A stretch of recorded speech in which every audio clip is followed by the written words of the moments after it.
Thanks a lot, Raul, from looking at our skies for today's temperatures to soaring beyond. Earlier this month, South Africa's Higher Education, Science and Innovation Minister, Nzimande, announced the launch of the new Atlas Asteroid Alert System telescope in South Africa. With us to chat about what the telescope does and the significance of having one in South Africa is Science Engagement Astronomer, Dr. Daniel Cunnama. Welcome to the show. It is always good to see you, my friend.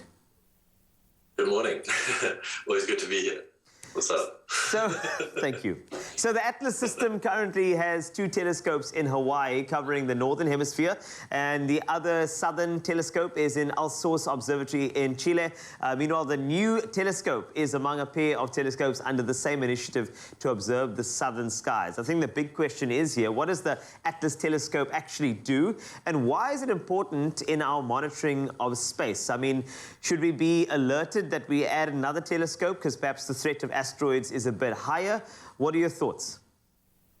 So basically the Atlas system, and there are other systems around the world, but the Atlas system, the Hawaii telescopes were looking at the night sky every night.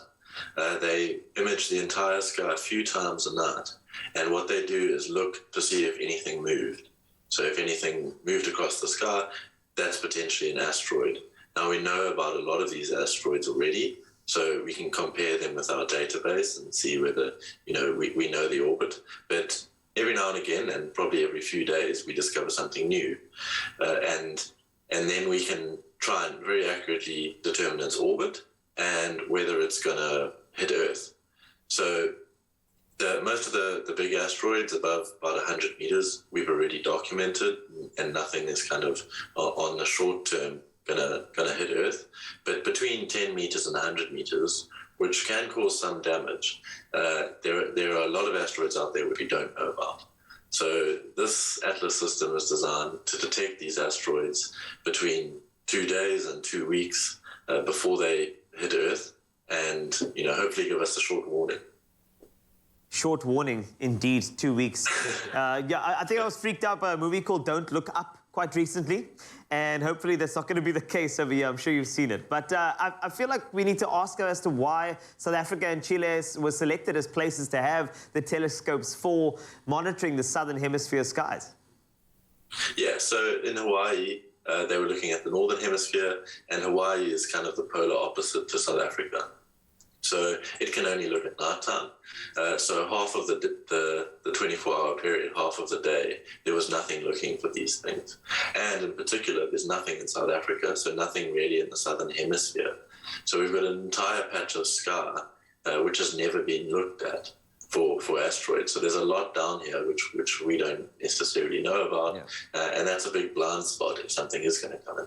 So putting a telescope in the southern hemisphere gives us access to that southern hemisphere, and having it on the opposite side of the Earth to Hawaii means now we can monitor the sky 24 hours a day. Now, what is the significance of having something like this in South Africa? I mean, is there economic impact? Are we getting ourselves further on the map when it comes to observing space? What does it mean for us? Yeah, absolutely. I mean, it's a huge investment. I think it was about $3 million investment that NASA paid to get it here.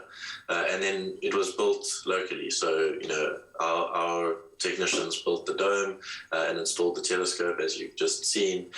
So, it's creating jobs here. Yeah. But then more than that, from a science perspective, it definitely, once again, puts South Africa on the map in terms of this cutting-edge science we're doing. We have another excellent telescope, and we get access to all of this data. So students and researchers here in South Africa who are interested in asteroids and meteors can now study them, whereas before we didn't really have access to that sort of data, so we couldn't really do any research.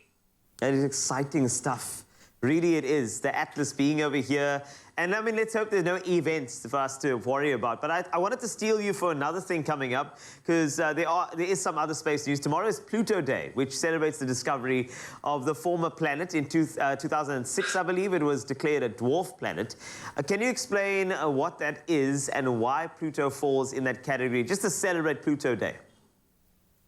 Yeah, so Pluto was discovered, I think, just over 90 years ago now. I think 1930, so 92 years ago, and on the 18th of February. So that's why it's Pluto Day. But why it was demoted, so the definition of a planet needed to be sort of redefined, so that it could be a little bit more,